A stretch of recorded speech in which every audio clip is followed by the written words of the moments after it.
Le talent et la personnalité de Jean-Pierre Bacry ont été unanimement salués il y a 3 jours à l'annonce de son décès. L'acteur avait travaillé avec le metteur en scène ariégeois Jean-Pierre Monceau. Il a accepté pour nous de se plonger dans ses souvenirs.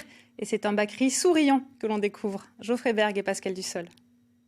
Sur ces photos d'une quarantaine d'années, Jean-Pierre Bacry apparaît en tutu.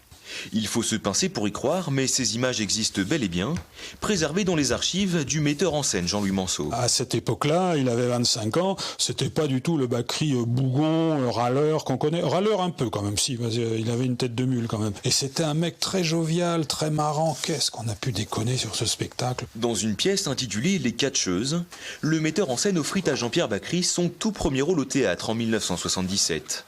Une comédie déjantée, dans laquelle il donnait la réplique à Gérard Darmon. Darmon me dit je connais un jeune comédien qui est au cours Simon, qui n'a jamais rien fait encore, mais qui serait peut-être bien. Donc on va rencontrer donc ce jeune comédien. Et alors la première chose qu'il m'a dite, et c'est resté légendaire dans la carrière de Bacry, putain, fait chier, merde. Il venait de prendre un coup à la répétition, il avait eu l'œil bleu comme ça, un cocard monstrueux.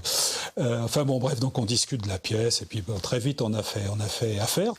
Les deux hommes, s'ils ont gardé contact, n'ont plus travaillé ensemble par la suite, Jean-Pierre Bacry s'étant tourné vers le cinéma.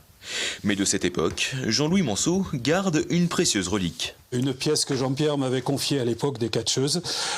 Donc ça s'appelle Tout simplement.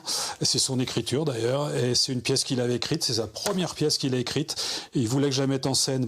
J'ai fait autre chose à cette époque-là, malheureusement.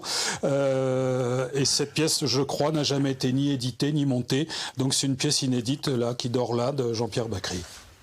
Si cette pièce ne verra jamais le jour, nul doute qu'elle augurait déjà des talents d'écriture de Jean-Pierre Bacry, qui fut, avec Agnès Jaoui, co-scénariste de nombreux films à succès.